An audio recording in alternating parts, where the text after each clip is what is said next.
संविधान का विकास।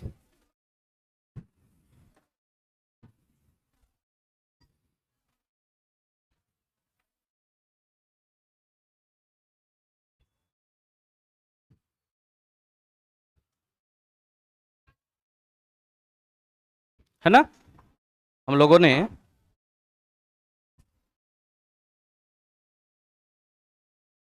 ठीक है संविधान का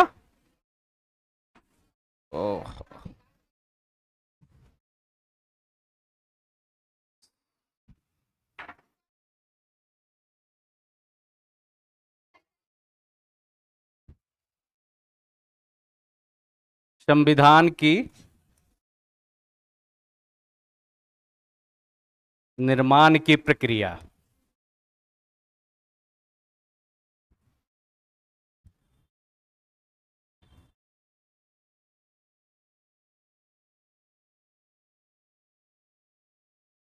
चलिए,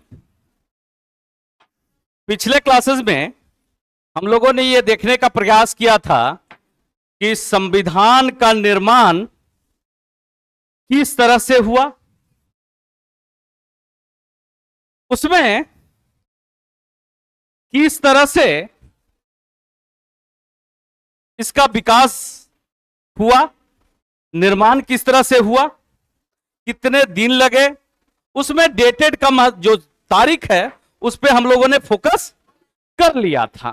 आज जो हम लोगों को देखना है अमूमन वो देखना है कि इसके निर्माण में के बाद, है ना, निर्माण के बाद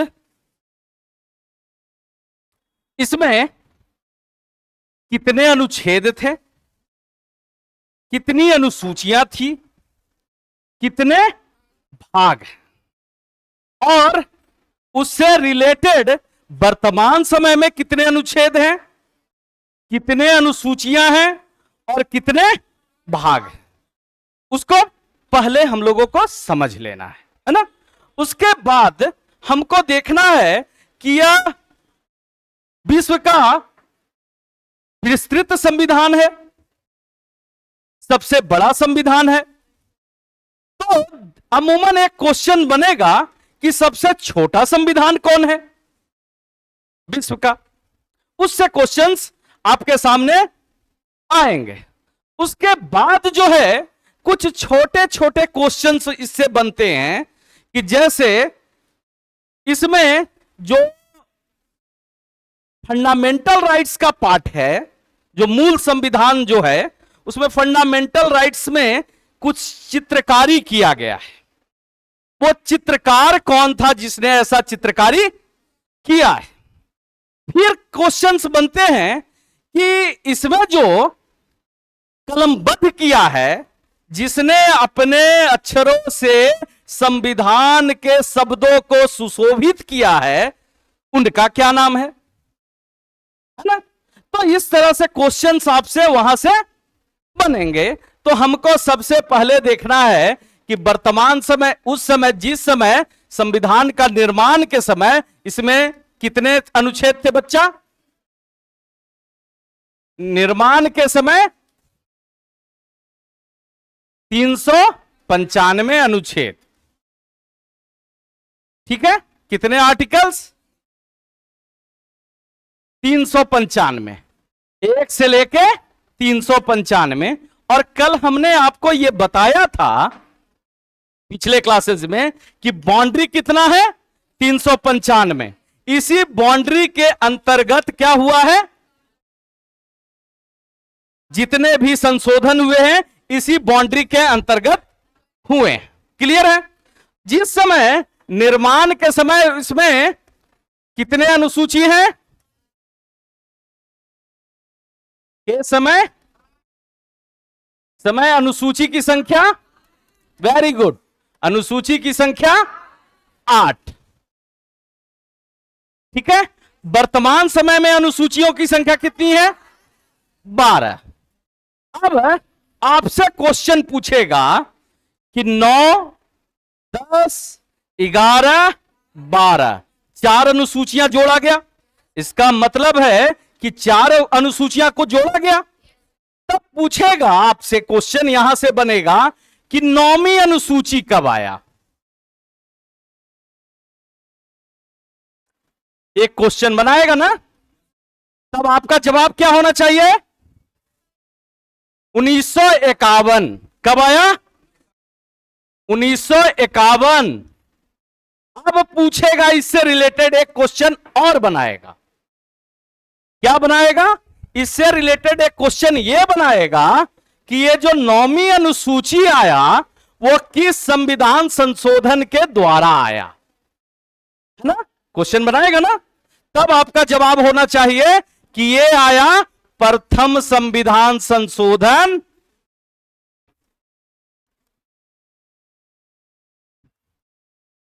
संशोधन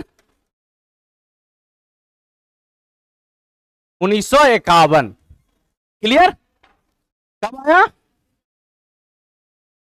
1951 फर्स्ट कॉन्स्टिट्यूशनल अमेंडमेंट एक्ट 1951 के द्वारा 9वीं अनुसूची आया।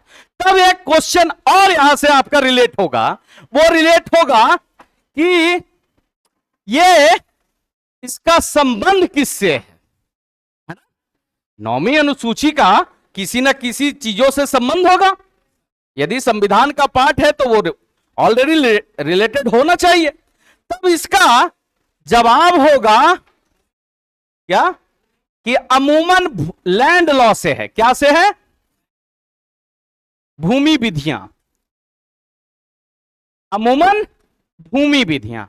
तब अब एक क्वेश्चन और यहां से बनेगा, तब पूछा जाएगा कि क्या 9वीं अनुसूची का जुडिशियल रिव्यू न्यायालय पुनर्वलोकन कर सकता है, यानी न्यायालय इस पर बात कर सकता है, न्यायालय में इसकी चुनौती दी जा सकती है?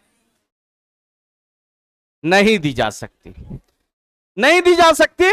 न्यायालय में न्याय योग्य नहीं है, न्यायालय में चुनौती योग्य नहीं है। लेकिन फिर समझ लीजिए, लेकिन वर्तमान समय में इसको चुनौती दिया जा सकता है। ठीक है? अब पूछेगा कि देखिए बच्चा लोग, पहले समझ लीजिए इस कॉन्सेप्ट को, पहले इस कॉन्सेप्ट को समझिए। 9वीं अनुसूची क्यों लाया, है ना? 9वीं अनुसूची को क्यों लाया गया? ठीक है, 9वीं अनुसूची क्यों, इस टॉपिक को समझ लीजिए, उस पर भी उसके बाद हम बात करेंगे क्यों।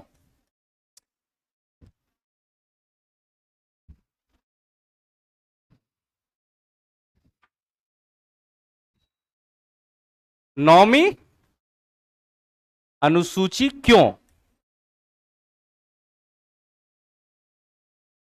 कॉन्सेप्ट को समझ लीजिए, उसके बाद इस पर बताएंगे, है ना? 9वीं अनुसूची क्यों, क्यों लाया गया 9वीं अनुसूची? देखिए, यदि आप पढ़े होंगे तो जिस समय संविधान का निर्माण हुआ उस समय मौलिक अधिकारों की संख्या कितनी थी? 7 थी। उसमें एक मौलिक अधिकार राइट टू प्रॉपर्टी था, संपत्ति का अधिकार था।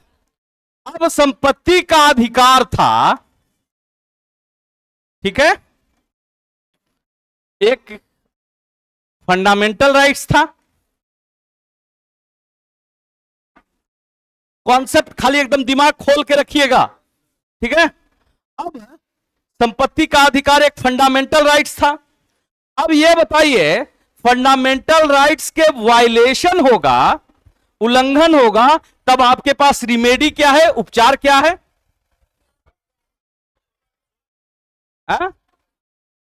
तब आपके पास उपचार क्या है? एफआर का, फंडामेंटल राइट्स का उपचार क्या है?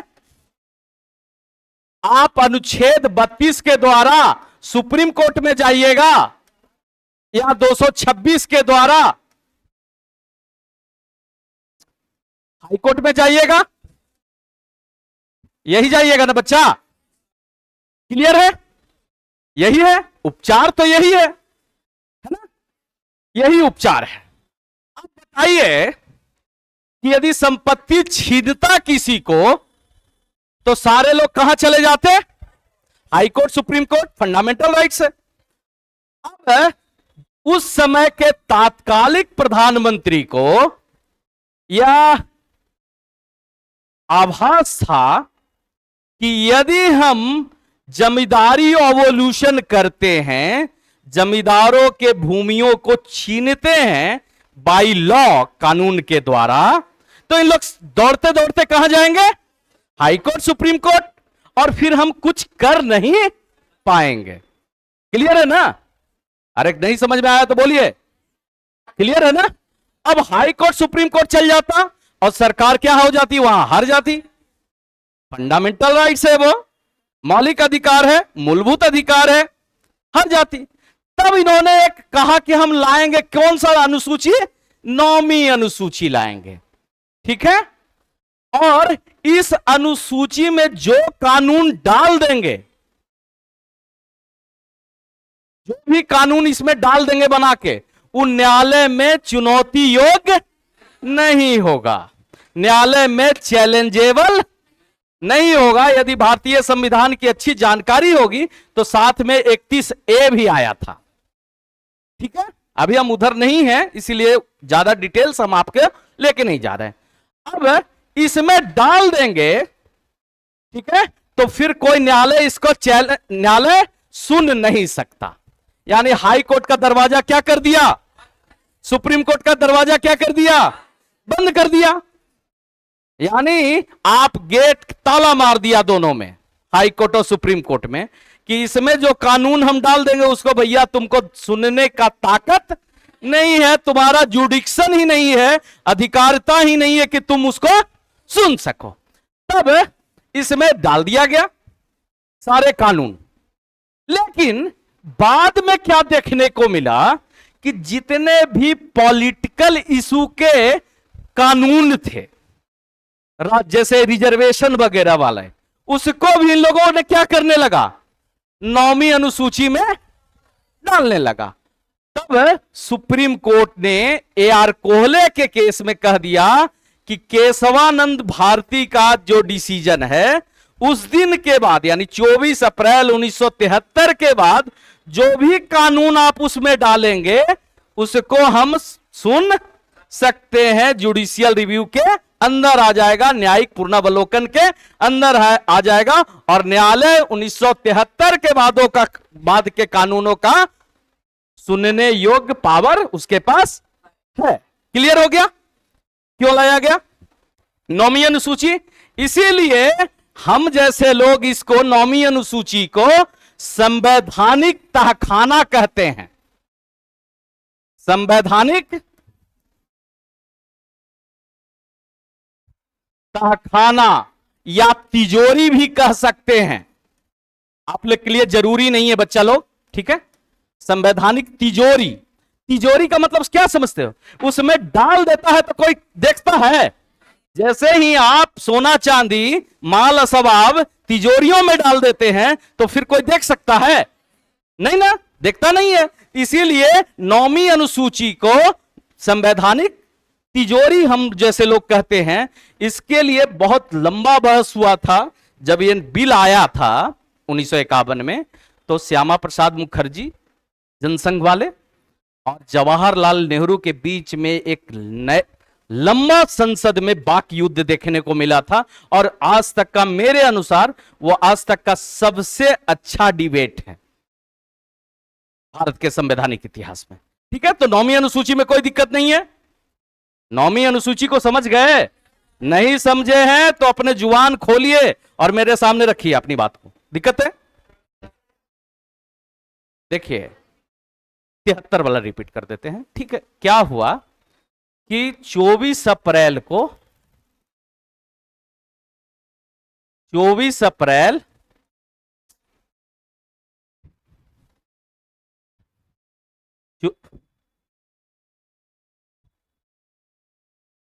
24 अप्रैल 1973 को Keshavananda Bharti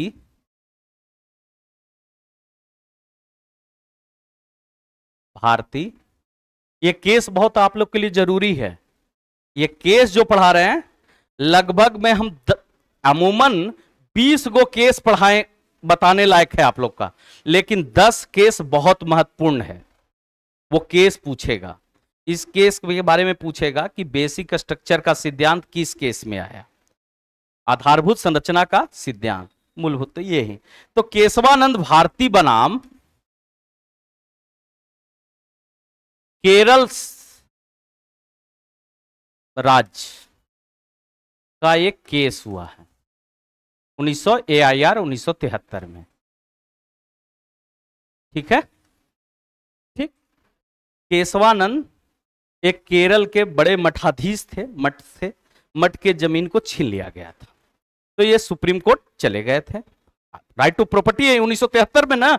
right to property कब खत्म हुआ है फंडामेंटल राइट्स के रूप में? 76 में ना, 42वां संविधान संशोधन से ना, है ना। तो 73 में राइट टू प्रॉपर्टी तो फंडामेंटल राइट्स है ना। अब इनका जमीन छीना गया तो ये चले गए सुप्रीम कोर्ट में, और सुप्रीम कोर्ट में बहुत बहस हुआ, तो उसका डिसीजन आया 24 अप्रैल को। किस अप्रैल को? ये डिसीजन 24 अप्रैल।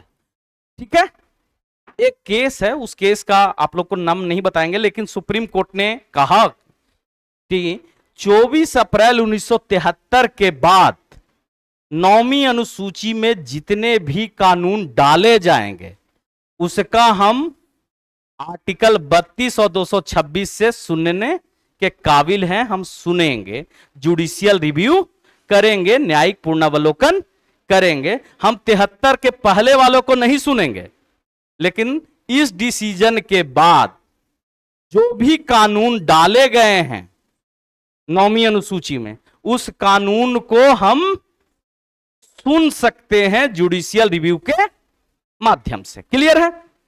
यही बात कहा था AIR कोहले वर्सेस के केस में सुप्रीम कोर्ट ऑफ इंडिया ने। तो क्लियर है 9वीं अनुसूची।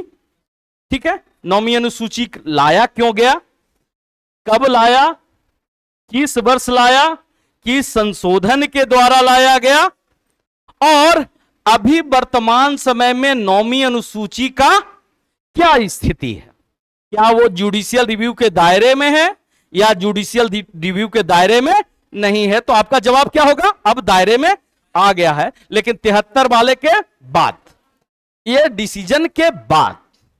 ठीक है, इस डिसीजन के बाद क्लियर हो गया 9वीं अनुसूची। अब एक और अनुसूची आया बाद में, वो है 10वीं अनुसूची।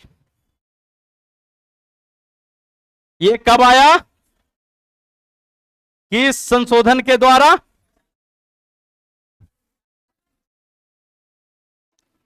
1985 में आया, है ना। कब आया, किस संशोधन के द्वारा आया बच्चा लोग? 52वां संविधान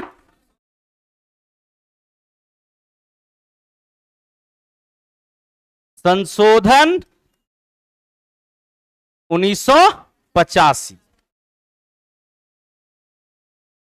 ऐसे बच्चा इसके आगे अधिनियम लिखाता है, लेकिन आप लोगों की जरूरत नहीं है, वो कानून के लोग लिखते हैं अधिनियम। ठीक है, 1985। अब इस समय देखिए पॉलिटिकल सिनेरियो को देखिए। आप देख रहे होंगे कि उस समय 85 में इंदिरा गांधी की, 84 में इंदिरा गांधी की हत्या हो जाती है, राजीव गांधी सरकार प्रधानमंत्री के रूप में हमारे सामने आते हैं।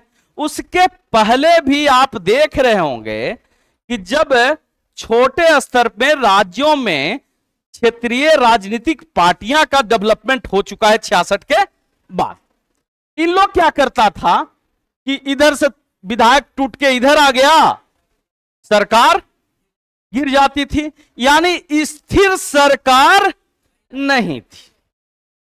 क्या स्थिर सरकार नहीं थी, है ना। तो उनको रोकने के लिए हमने क्या किया, 52वां संविधान संशोधन 1985 पास किया, कि आप यदि टूटना चाहते हैं तो एक नियत मात्रा होगी और उस मात्रा में ही टूट के जाते हैं तो आपको वहां मान्यता मिलेगी, नहीं तो आपका सदस्यता क्या हो जाएगा, अवैध हो जाएगा, शून्य हो जाएगा, निराकृत हो जाएगा, वाइड हो जाएगा। क्लियर है? तो इस पर अभी हम लोग को दल बदल पे हम लोग चर्चा नहीं कर रहे हैं, तो इसके अंदर हम जाने की स्थिति में नहीं है। ठीक है, इतना तो समझ गए। अब अगला जो अनुसूची आया वो आया 11वीं।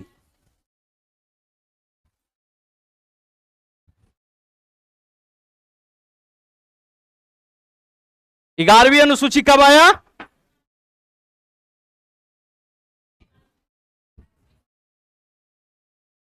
92। किस संविधान संशोधन से आया? 73वां।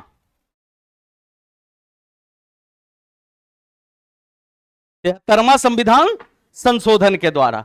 अब यदि आप थोड़ा सा जानते होंगे, थोड़ा सा हल्का, थोड़ा सा हम लेके जाना चाहेंगे, जानते होंगे आर्टिकल 40।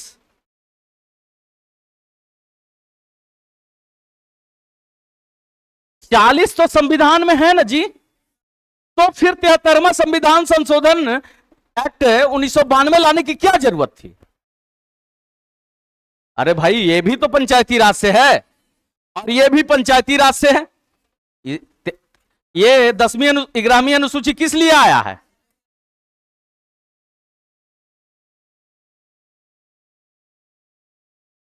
पंचायती राज्य के लिए, और ये भी पंचायती राज्य के लिए है। तो फिर इसको लाने की क्या जरूरत थी?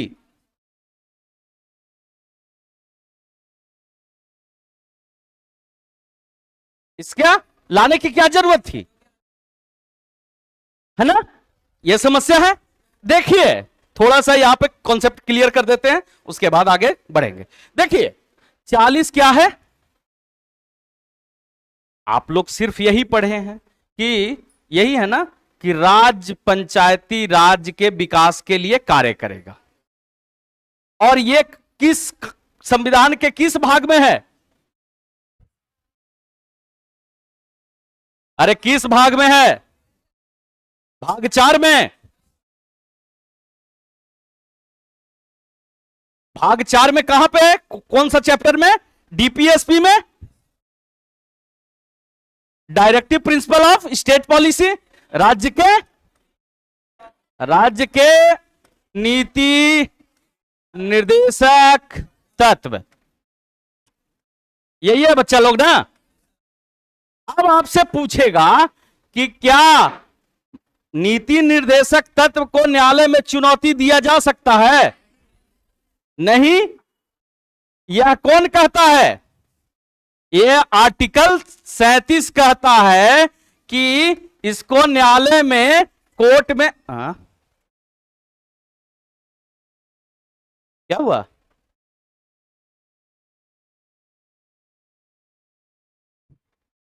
बैटरी खत्म? देखिए, आवाज तो आ रही है।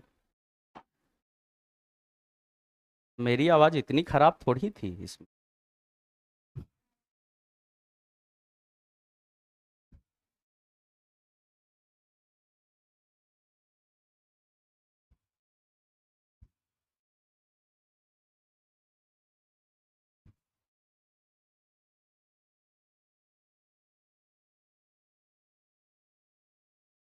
चलिए,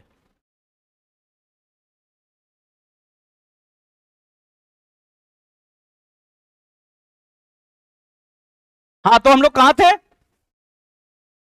नीति निर्देशक तत्व। अब आर्टिकल 40 कहां पे है? आर्टिकल 40 में है ना बच्चा लोग? और ये कहां पे है? पार्ट 4 में है, भाग 4 में है। और भाग 4 कहां से कहां तक है? 36 से 51 तक। और हम लोगों ने यह देखा कि 37 कहता है, आर्टिकल 37, कि यह किसी न्यायालय में चैलेंज योग्य नहीं है, न्यायालय में न्याय योग्य नहीं है ना? अब बताइए, कोई पंचायती राज्य का गठन करेगा कोई राज्य, और कोई राज्य नहीं करेगा, तो क्या उसको चैलेंज किया जा सकता है? आप लोगों ने देखा होगा कि राजस्थान में नागौर में 1959 में पहली बार किया गया है ना। उसके बाद सारे राज्यों में तो नहीं हुआ था। आप देखे होंगे कि आप सुनते होंगे कि मेरे दादा 1978 वाले मुखिया थे, 35 साल तक, एकदम 40 साल तक थे। क्यों? क्योंकि यदि 40 ही कह रहा था कि राज्य करे या ना करे, है ना। तब जाके 1992 में 73वां संविधान संशोधन के द्वारा उसको एक नया भाग जोड़ा गया, 9 जोड़ा गया। कौन सा भाग? तब आपके दिमाग में आया होगा कि भारत के संविधान में 9 जोड़ा गया, है ना। कंफ्यूजन है पैदा कर दिया आपके दिमाग में, भाग 9 जोड़ दिया गया।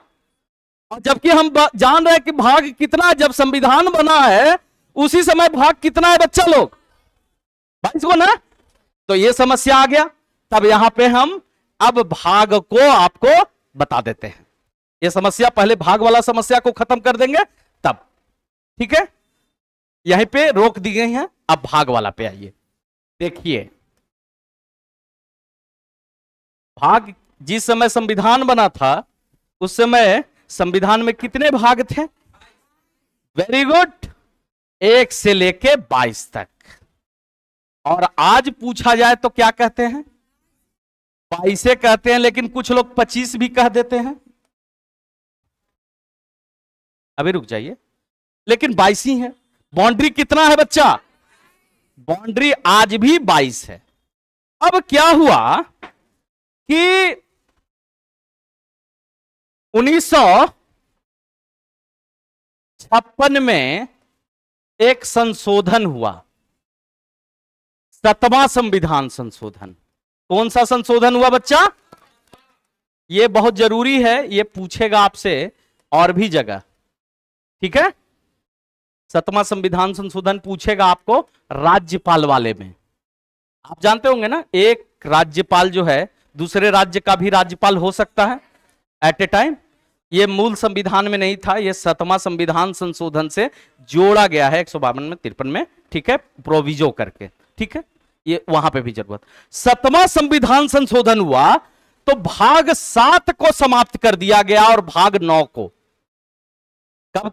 भाग 7 को खत्म कर दिया गया और 9 को क्या कर दिया गया? समाप्त कर दिया गया। क्लियर है? यहां पे कोई कंफ्यूजन नहीं है। 7वां, यदि मूल संविधान आपको पढ़ने का मिले या गूगल पे सर्च कीजिएगा कि 7वां संविधान में कौन सा भाग समाप्त कर दिया गया, तो कौन सा भाग समाप्त कर दिया गया? 7 और 9 को समाप्त कर दिया गया। 7 आज भी भारतीय संविधान में नहीं है, समाप्त कर दिया गया है। नंबरिंग तो 1 से 22 तक है, लेकिन 7वां क्या हो गया है? डिलीट। और उस समय 1956 में 9वां भी क्या हो गया था? डिलीट, है ना, ओमिट कर दिया गया था। इसके लिए डिलीट वर्ड यूज नहीं होता है संविधान में, ओमिट कर दिया गया था, ठीक है, ओमिट कर दिया गया था। अब जब ये आया कौन सा? 73वां संविधान संशोधन, तब एक भाग जोड़ दिया गया, 9वां। क्लियर हो गया? कौन सा भाग जोड़ दिया गया? जो खत्म हुआ था उसको फिर से जोड़ दिया गया। यानी एक कंफ्यूजन आपका खत्म हो गया यहां पे। अब 74वां से एक और भाग जोड़ा गया वहां पे, ठीक है। 74वां से एक भाग और जोड़ा गया, वो है 9A, नगर पालिका नगर निगम के लिए जोड़ा गया ना, ठीक है। पहले सारा कंफ्यूजन दूर कर लीजिए, उसके बाद आपका नोट्स में हम डालेंगे। अब एक नया और जोड़ा गया है, 9CB, वो है सहकारी समितियों से संबंधित। क्या? सहकारी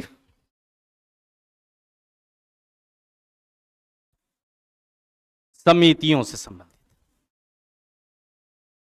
जो बता रहे हैं ना आपको मिलेगा नहीं। ये कंफ्यूजन जो दूर करने वाली चीजें हैं, यदि जो आंख खोल के रहेगा उसी को समझ में आएगा।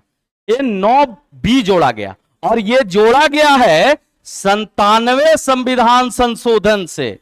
97वां संविधान से जोड़ा गया। कब जोड़ा गया? संविधान संशोधन से जोड़ा गया।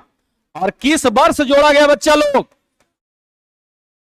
2011। क्लियर हो गया? इसके साथ 97वें संविधान संशोधन से एक और चीज जोड़ा गया, 43B। लिख लो, दिमाग में रख लो, अनुच्छेद ये भी जोड़ा गया बच्चा लोग। एक चीज और जोड़ा गया, ये तो जोड़े ही गया, वो भी सहकारी समितियों से ही है। ठीक है, उसमें लिखा हुआ है 43B में कि राज्य सहकारी समितियों के विकास के लिए कार्य करेगी। जैसे सहकारी समिति, आनंद डेयरी क्या है सब, सुधा डेयरी सहकारी समिति है, उस पर अभी हम चर्चा नहीं करने वाले, हल्का खाली आपको फैक्ट दे रहे हैं। साथ ही साथ बच्चा लोग फंडामेंटल राइट्स में अनुच्छेद 19 में भी जोड़ा गया है सहकारी समिति वर्ड, बी में, एक अभी में है ना, वहां पे भी सहकारी वर्ड जोड़ा गया। ये सब कब जोड़ा गया है? 97 कॉन्स्टिट्यूशनल अमेंडमेंट एक्ट 2011 के द्वारा। अब हम, ये कंफ्यूजन तो खत्म हो गया 9B वाला। अब फिर आते हैं उस टॉपिक पे।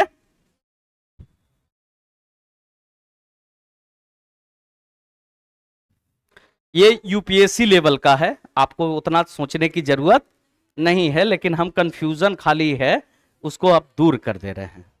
ठीक है, आपके लेवल से, लेकिन पूछ देगा बच्चा कि 9 कब जोड़ा गया, 9A कब जोड़ा गया, 9B कब जोड़ा गया, 13B कब जोड़ा, 43B कब जोड़ा गया, 19A में सहकारी समितियां कब जोड़ा गया, तब आपको लिए वो कारगर होगा। ठीक है, अब हम लोग कहां थे? हम लोग पंचायती राज में थे। तो क्या जोड़ा गया? 40 होते हुए भी, क्योंकि इसको न्यायालय में चुनौती योग्य नहीं था, न्यायालय में चैलेंज नहीं किया जा सकता, तब 73वां संविधान संशोधन 1992 के द्वारा संविधान में पंचायती राज के गठन की बात की गया, और यह संवैधानिक बाध्यता हो गया कि अब राज्य सरकार चुनाव कराने से दूर नहीं भागेगी। उसमें बहुत सारे प्रोविजन, उसके लिए एक अनुच्छेद 243 जोड़ा गया। कितना? 243।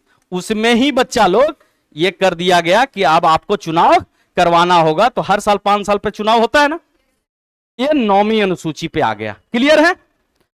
सॉरी, 11वीं अनुसूची। अब आते हैं 12वीं अनुसूची। 12वीं अनुसूची का संबंध किस संविधान संशोधन से है? ये कब जोड़ा गया? 74वां से।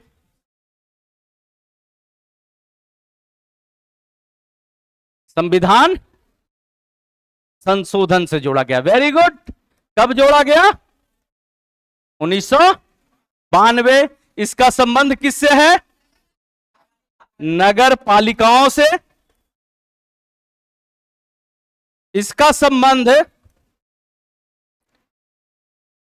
किस भाग से है संविधान के? 9B भाग 9B। ठीक है, 9B। क्लियर है?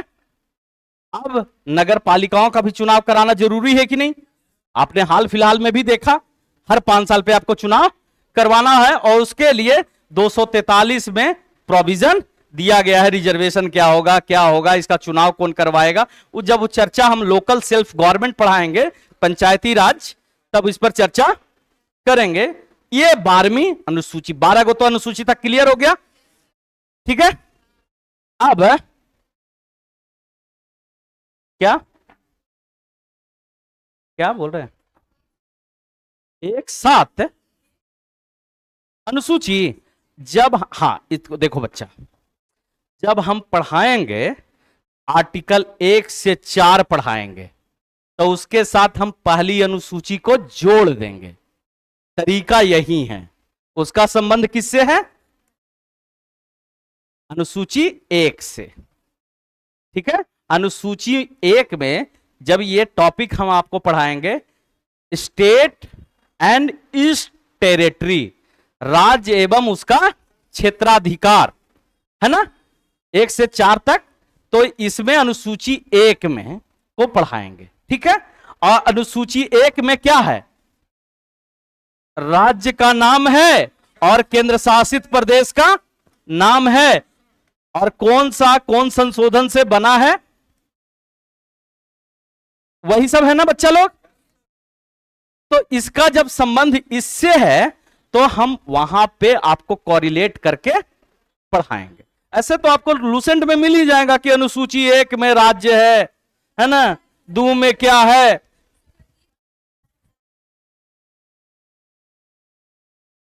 हाँ हाँ, है ना। तो जब हम राज्य पढ़ाएंगे ना तो इसके जोड़ देंगे। ठीक है, क्लियर है।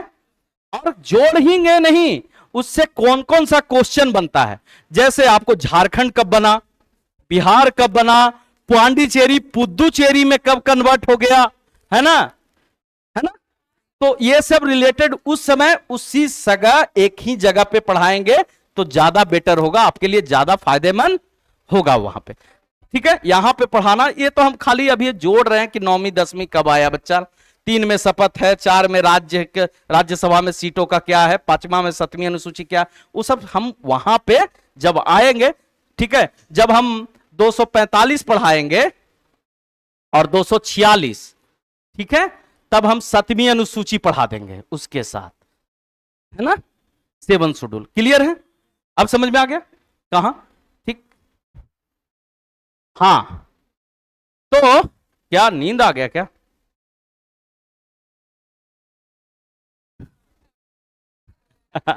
चलिए कोई बात नहीं, चलिए अब लिखा जाए। लिखिए,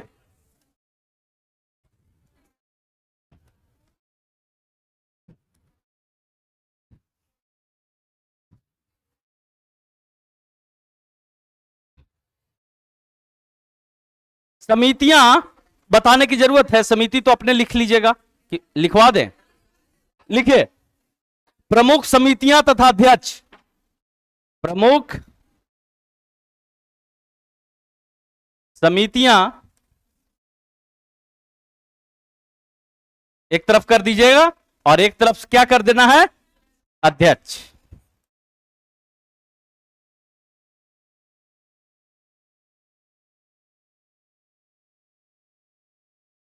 ठीक है, पहला लिखिए प्रारूप समिति, प्रारूप समिति, पहला प्रारूप समिति, इसके अध्यक्ष कौन है, डॉक्टर भीम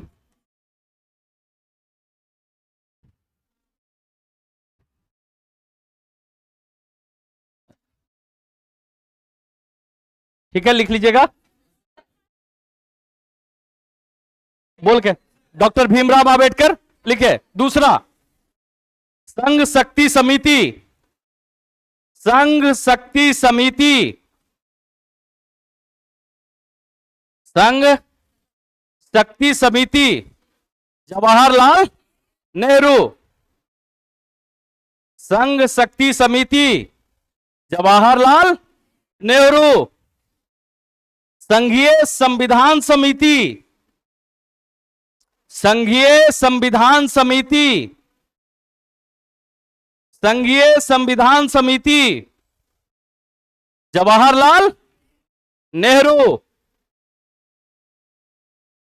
तीसरा प्रांतीय संविधान समिति, प्रांतीय संविधान समिति सरदार वल्लभ भाई पटेल। प्रांतीय संविधान समिति, सरदार वल्लभ भाई पटेल।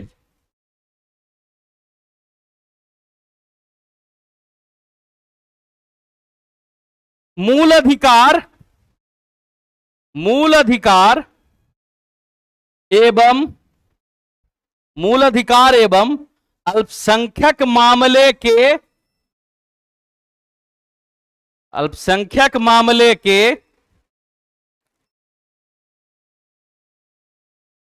अल्पसंख्यक मामले के परामर्श देने वाली समिति, परामर्श देने वाली समिति सरदार वल्लभ भाई पटेल।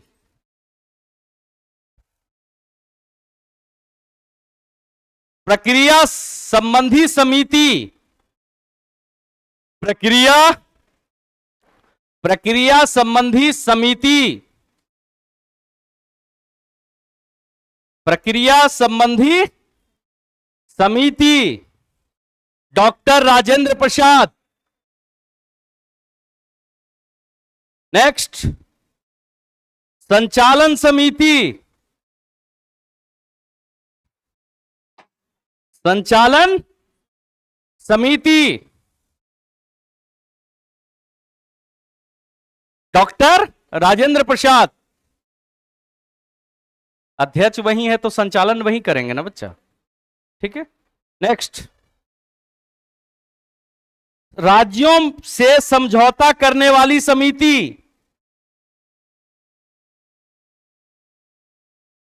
राज्यों से समझौता करने वाली समिति के अध्यक्ष थे जवाहरलाल नेहरू।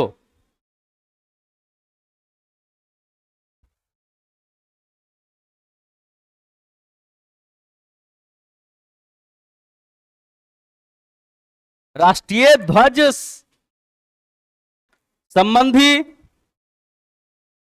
राष्ट्रीय ध्वज संबंधी तदर्थ समिति डॉक्टर राजेंद्र प्रसाद। राष्ट्रीय झंडा संबंधित तदर्थ तदर्थ समिति डॉक्टर राजेंद्र प्रसाद। राष्ट्रीय झंडा संबंधित तदर्थ समिति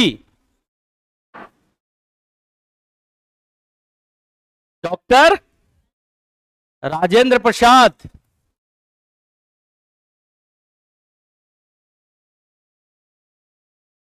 लिखिए, संविधान सभा में 15 महिलाओं की संख्या 15 थी। लिखना है ना, लिखिए।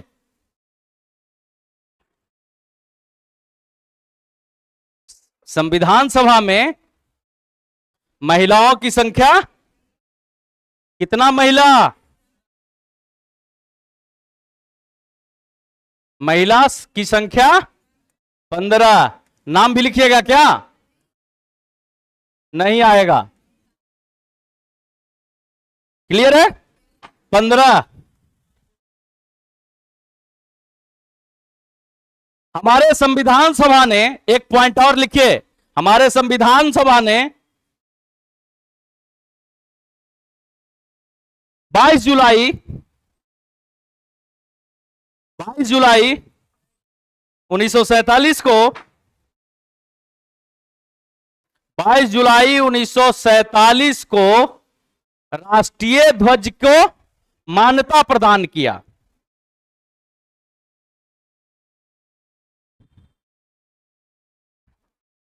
राष्ट्रीय ध्वज को और एवं 24 जनवरी 1950 को 24 जनवरी 1950 को राष्ट्रीय गान एवं राष्ट्रीय गीत को मान्यता प्रदान किया। राष्ट्रीय गान कौन सा है? राष्ट्रीय गीत वेरी गुड। तो 24 जनवरी 1950 को राष्ट्रीय गीत एवं राष्ट्रीय गान की मान्यता प्रदान की गई।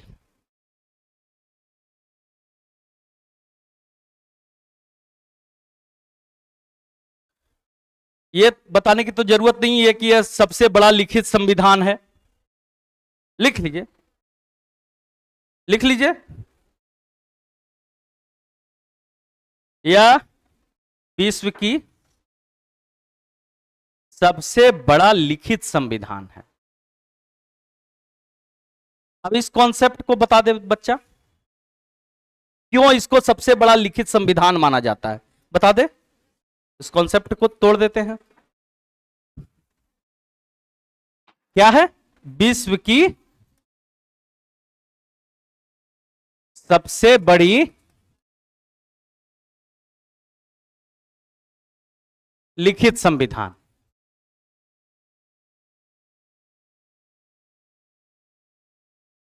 एक वर्ड मैंने यूज किया, लिखित संविधान। इसका मतलब रिटन फॉर्म ऑफ कॉन्स्टिट्यूशन है। ये पहला क्लियर तो है कि रिटन फॉर्म ऑफ कॉन्स्टिट्यूशन है। इसका मतलब है कि यह लिखित संविधान भी रहता होगा पूरे विश्व में, है ना। तो यह सबसे बड़ा लिखित संविधान है। क्यों है? क्योंकि इसमें कितने भाग हैं? 22 भाग, 395 अनुच्छेद और जितने भी अनुसूचियां जो भी है 12 गो है। इसमें बड़ा होने का एक रीजन और भी हो गया।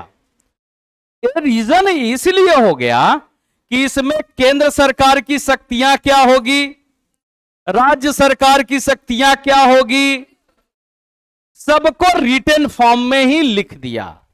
अब केंद्र सरकार का 3 पार्ट, केंद्र की कार्यपालिका, राज्य की कार्यपालिका और केंद्र की न्यायपालिका। अब वहां कार्यपालिका मतलब राष्ट्रपति, उसका विधायिका मतलब संसद और उसकी न्यायपालिका मतलब सुप्रीम कोर्ट ऑफ इंडिया।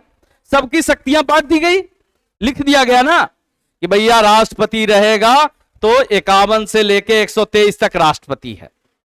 उसमें बीच में संसद भी आ गया 79 तक, 79 से संसद स्टार्ट हो गया। उसके बाद 124 से लेके 147 तक उच्चतम न्यायालय आ गया। यानी शक्तियां सबको बता दिया गया। तो जब सारे को शक्तियां बता दिया जाएगा तो ऑलरेडी है कि उसकी एरिया बड़ा हो जाएगा, है ना। इसीलिए लिखित सारे लोगों की शक्तियां लिखित होने के कारण इसको लिमिटेड फॉर्म ऑफ गवर्नमेंट कहते हैं। कौन सा फॉर्म ऑफ गवर्नमेंट कहते हैं बच्चा? सीमित स्तर की सरकार।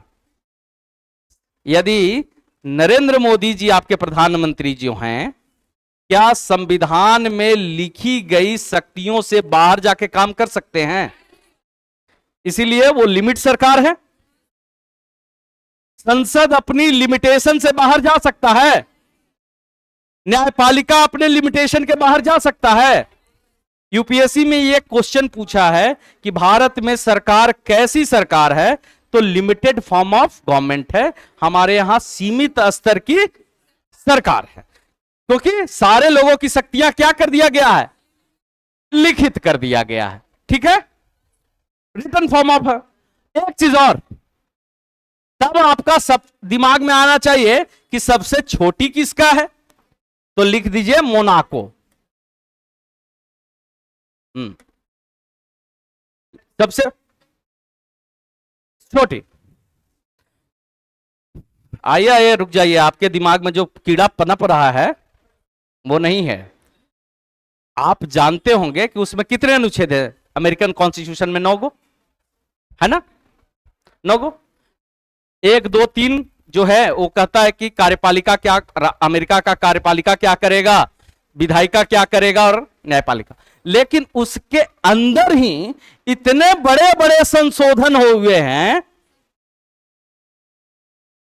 एक अनुच्छेद के अंदर 150 संशोधन है। आप समझ में आ गया? हाँ, ठीक है। तो उसके अंदर अमेरिकन कॉन्स्टिट्यूशन में हम नहीं क्लास ले रहे हैं, इसलिए वहां पे हमको जाना जरूरत नहीं है। ठीक है, उसके अमेंडमेंट्स बहुत बड़े हैं। जैसे मैंने आपको बताया था कि उसका राष्ट्रपति एक बार से 2 बार से ज्यादा नहीं बन सकता। ये कब लाया गया? 1951 में 22वां संविधान संशोधन के द्वारा हुआ। अब उस संशोधन में बहुत लंबा संशोधन है उसका, अब समझ में आ गया। इसीलिए ये मोनाको का संविधान जो है सबसे छोटा संविधान है, क्योंकि मोनाको के संविधान में 97 अनुच्छेद और 3184 शब्द है, 3184 शब्द है। तो लिख लिए, हाँ लिखा हुआ है, हाँ लिख लीजिए, हाँ लिखित संविधान है, हाँ यह सबसे छोटा लिखित संविधान है। हाँ, यह विश्व के सबसे छोटा लिखित संविधान है, 3184 वर्ड है। ये पूछेगा नहीं बेटा, 3184 वर्ड आपसे पूछेगा नहीं, ठीक है। लिखिए, मूल संविधान को हिंदी और अंग्रेजी में, हिंदी तथा अंग्रेजी में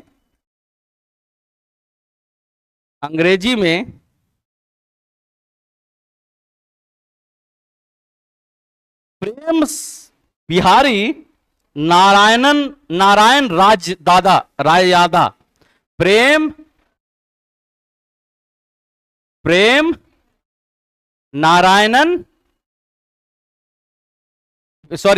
बिहारी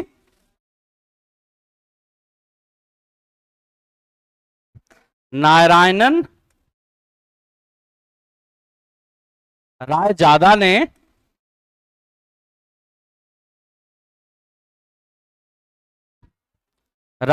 ने सॉरी,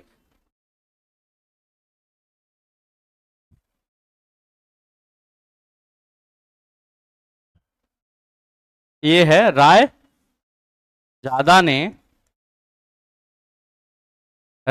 ने अपने सुंदर सुलेख, इसको सुंदर सुलेख को कहते हैं कैलीग्राफी, सुंदर सुलेख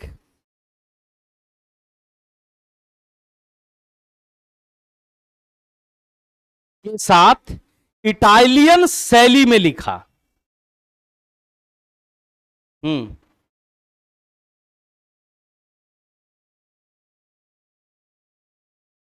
हाँ, इटालियन शैली में।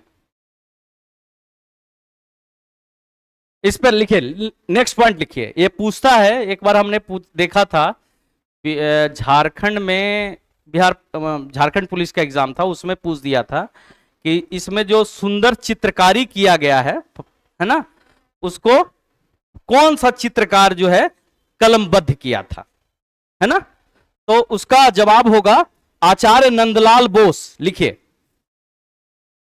भारतीय संविधान के हर पेज को लिखिए, भारतीय संविधान के हर पेज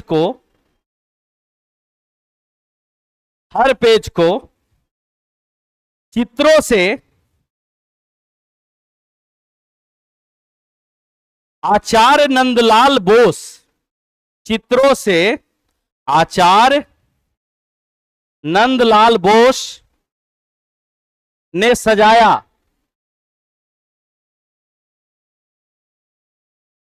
जबकि यहीं पे एक प्रॉब्लम करेगा, जबकि प्रस्तावना, हाँ जबकि प्रस्तावना वाला ये नहीं किया है नंदलाल बोस, हाँ जबकि प्रस्तावना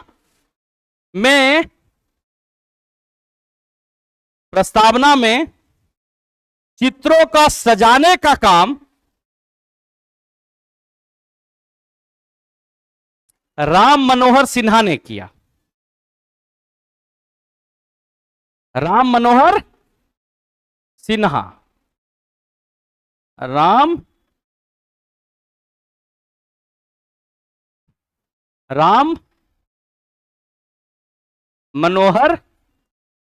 मनोहर सिन्हा ने किया, ठीक है। अब ये क्वेश्चन पूछ देगा कि राम मनोहर सिन्हा कौन है? तो नंदलाल बोस के शिष्य हैं। नंदलाल बोस के इनके शिष्य है ये।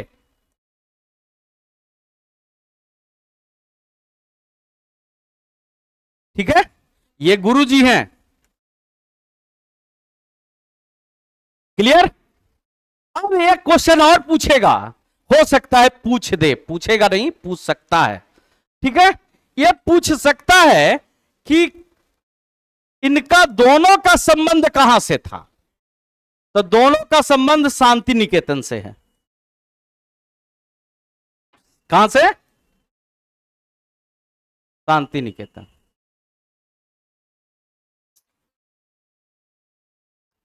और शांति निकेतन कहां है?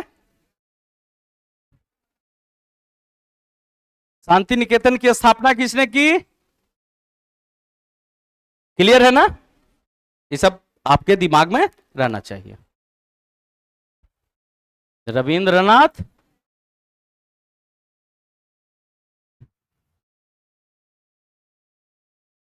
ये स्थापना की है शांति निकेतन के। क्या था नहीं थे?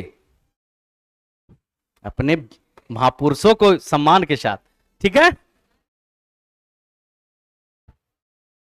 रविन्द्रनाथ टैगोर। ठीक है, क्लियर है? आगे बढ़े, कोई दिक्कत? क्या क्या दिक्कत हुआ? ये दोनों गुरु चेला हैं और इनका संबंध जो है शांति निकेतन से है। शांति निकेतन एक एजुकेशनल इंस्टीट्यूशन संस्था है, शैक्षणिक संगठन है। ठीक है, वहां चित्रकारी वगैरह के बहुत अच्छे, संगीत के अच्छे पढ़ाई होता है। ठीक है, क्लियर है? और ये शांति निकेतन की स्थापना किसने किया था? रविन्द्रनाथ टैगोर ने। ठीक है, आगे बढ़े, हो गया? चलिए, अब जो है, अब देखिए इसका जो मूल प्रति है, ठीक है, मूल प्रति का मतलब ओरिजिनल कॉपी ना, ये संसद भवन के लाइब्रेरी में रखा हुआ है। कहां रखा हुआ है?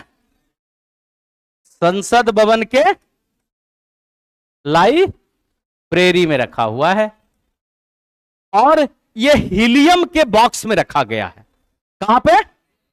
ये हीलियम के बॉक्स में रखा गया है, हीलियम के बॉक्स में। ठीक है, ताकि खराब ना हो। और एक एक फोटो कॉपी जितने भी सदस्य थे, ठीक है, उनको मिला था। तो वो बिहार से भी बहुत सारे लोग थे, उनके पास है। हमको देखने को मिला जब हम एलएलएम कर रहे थे सागर विश्वविद्यालय में, डॉक्टर हरि सिंह गौर विश्वविद्यालय में। तो हाँ, तो डॉक्टर हरि सिंह गौर जिन्होंने उस यूनिवर्सिटी को बनवाया था, वो संविधान सभा के सदस्य थे। तो उनको भी एक कॉपी मिला था जो यूनिवर्सिटी में उन्होंने रखवा दिया था लाइब्रेरी में। तो वहां देखने को हमको मौका मिला। ठीक है, तो ये संसद भवन के लाइब्रेरी में है। कभी आप लाइब्रेरी, संसद भवन घूमने का मौका मिले तो आप लाइब्रेरी में जाइए और संविधान का दर्शन कर लीजिएगा। हाँ, ठीक है, लिख लीजिए, डॉक्टर अंबेडकर को संविधान का पिता कहा जाता है।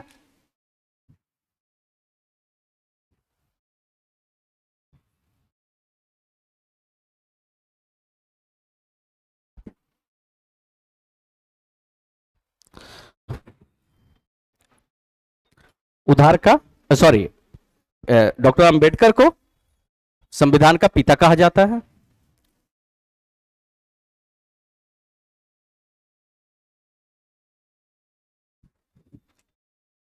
बढ़ा देंगे, कल से जो मैं बुक लाऊंगा वो ओरिजिनल संविधान ही रहेगा, उसको बोलते हैं बेयर टेस्ट। ठीक है, हाँ चलिए आगे बढ़े।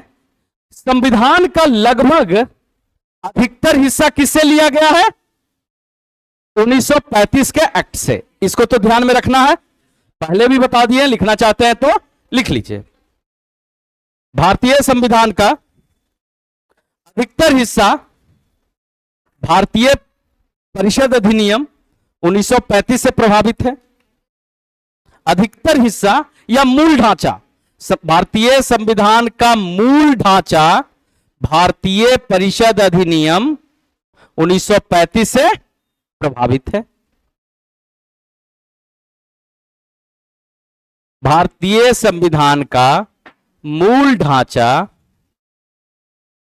भारतीय परिषद अधिनियम 1935 से प्रभावित है ना। अब यहां के बाद हम लोग का टॉपिक चेंज होगा। भारतीय परिषद अधिनियम 1935, ऐसे भारतीय परिषद अधिनियम 1935। क्लियर? इसको पहले भी बता चुके हैं, आप लोगों से शेयर कर चुके हैं, इसीलिए हम ज्यादा इस पे फोकस नहीं हो रहे हैं। अब हम लोगों को प्रस्तावना भारत के संविधान का, भारतीय संविधान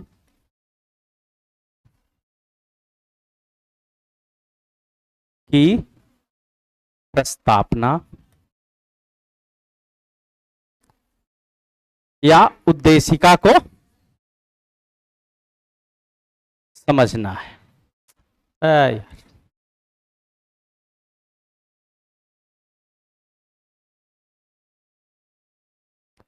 उद्देशिका को समझना है ना। इसको प्रियम्बल को भी समझता है। देखिए टाइम हो गया है क्या? पहले कुछ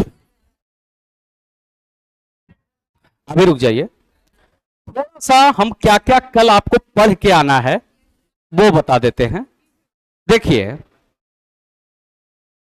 हमको समझना है कि प्रस्तावना जो है किस देश से लिया गया है ना। यूएसए से लिया गया है। एक क्वेश्चन और बनेगा, पहले क्वेश्चन पे बात कर लेते हैं, उसके बाद इसके फिलॉसफी पे जाएंगे, उसके दर्शन पे जाएंगे। पहले फैक्ट को हमको समझ लेना है कि इस देश से लिया गया है, तो आपका जवाब क्या होगा? ठीक है, फिर आपका जवाब होगा कि इसकी भाषा कहां से ली गई है। ठीक है, तब आपका आंसर क्या होगा? ऑस्ट्रेलिया।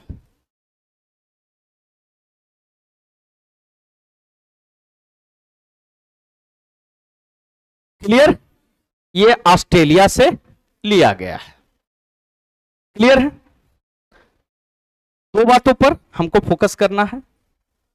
अब इसमें हमको समझना है कि शक्ति का स्रोत क्या है। तो हम भारत के शक्ति का स्रोत यही है ना। इस पे कल हम विस्तृत चर्चा करेंगे कल के क्लासेस में। हम भारत के be the people of India, हम भारत के लोग, be the people of India. तब दिमाग में आएगा कि इंडिया का प्रयोग कितना बार हुआ है प्रियम्बल में? 2 बार। कितना बार? 2 बार। कल इस सब पे चर्चा करेंगे कितने बार। ठीक है, अब दूसरा हम लोग को समझना है राज्य का स्वरूप क्या होगा।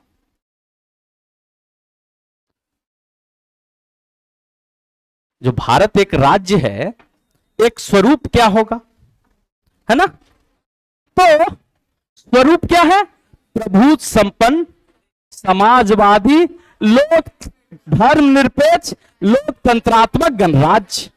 अब कल इस पे ये जो शब्द प्रयोग हुए हैं उस पे हम लोग लंबा चर्चा करेंगे। अब फिर हम लोगों को समझना है कि इसमें कितने तरह के न्याय की बात की गई है। How many justice is use of Indian preamble, Indian constitutional preamble. तो आपका तीन तरह के, economical justice, social justice and political justice. अब इकोनॉमिकल जस्टिस कहां पे है, पॉलिटिकल जस्टिस कहां पे है भारत के संविधान में, और राजनीतिक जस्टिस कहां पे है, तीनों जस्टिस पे कहां कहां पे है, उसको समझेंगे। उसके बाद हमको समझना है कि क्या संविधान जो है, क्या प्रस्तावना जो है वो संविधान का भाग है या नहीं। तब हमको दो गो केस पढ़ना है, दो गो केस आपको पढ़ना ही पढ़ना है, कोई भाग नहीं सकता। तो दो केस पहले पढ़ेंगे, इनरी वेरुवारी का केस, इनरी वेरु बाड़ी बात, AIR 1960, कब का, 1960। देखिए बेटा, इसको हम प्रयोग नहीं करते, लॉ वाले में करते हैं इसको आगे, ठीक है। इन री जिस केस के आगे रहता है उस केस में राष्ट्रपति सलाह मांगता है सुप्रीम कोर्ट ऑफ इंडिया से। किस आर्टिकल में पूछता है ना आप लोगों से, 143 में। तो जिस केस में सुप्रीम कोर्ट ऑफ इंडिया से राष्ट्रपति सलाह मांगेगा उस केस के आगे रखा रहेगा इन री, आप लोग की जरूरत नहीं है। दूसरा जो है केस जो हमको समझ के आना है, केशवानंद भारती, केशवानंद भारती का केस पढ़ के आना है। और इस केस के बाद हमको ये इस केस में कह दिया कि संविधान भाग है किसका, प्रस्तावना भाग है किसका, संविधान का। तो इस पर हम लोग चर्चा करेंगे। तो जब भाग है तो इसमें संशोधन हो सकता है कि नहीं, हो सकता है ना। तो एक बार हम लोगों ने संशोधन किया 42 कॉन्स्टिट्यूशनल अमेंडमेंट एक्ट, 42वां संविधान संशोधन के द्वारा। फिर पूछता है कि कौन कौन शब्द जोड़े गए ना। अभी रुक जाइए, यह समझना है। अब कहा गया कि भाग है, तो कौन सा भाग में है, 22 भाग में तो कुछ नहीं है, 22 भाग में कहीं है, अरे ये तो क्या है, एक पहला पन्ना पे लिख दिया गया है। जैसे है, मान लिया जाए आप कोई रजिस्टर, आप कई बार मिठाई लेने जाते हैं डिब्बा लेके, डिब्बा वाला मिठाई, तो उसमें चांदी का वर्क लगा रहता है। तो क्या चांदी का वर्क जो है मिठाई का पार्ट है या नहीं है। कई बार किताब खरीदने जाते हैं तो कुछ अच्छी बातें किताब के पहला पेज पे लिखा रहता है, तो क्या वो अच्छी बातें किताब का भाग है या नहीं है, यही समझना है। तो यही प्रस्तावना जो है, आपको मैंने बताया था पिछले क्लास में कि क्या है ये उद्देश्य प्रस्ताव,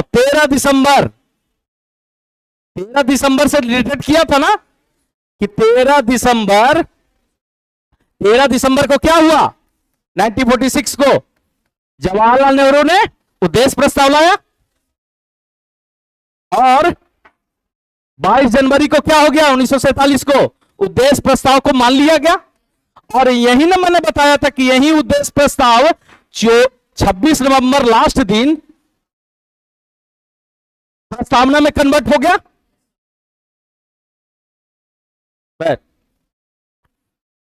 1949 को प्रस्तावना हो गया, यही प्रस्तावना में आ गया, ठीक है। तो कल इस पे विस्तृत चर्चा करेंगे, है ना। कोई बात, कोई समस्या है आप लोगों को, 2 मिनट का टाइम देते हैं। कोई प्रॉब्लम है कहीं से भी इंडियन कॉन्स्टिट्यूशन में, ये छोड़ के तो आप पूछ सकते हैं। नहीं,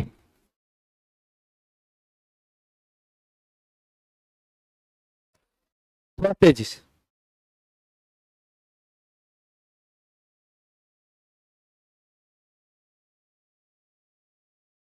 अच्छा, बिहार से सदस्य, कल इस पर हम चर्चा कर देंगे। ऐसे अमूमन पूछेगा नहीं, लेकिन हम जोड़ा देंगे सबको, ठीक है। देखिए, सत्येंद्रनाथ सिन्हा, ठीक है, हाँ, सच्चिदानंद, फिर उसके बाद जगजीवन राम, राजेंद्र प्रसाद। इस पे हम चर्चा कल करेंगे, इस पे, ठीक है।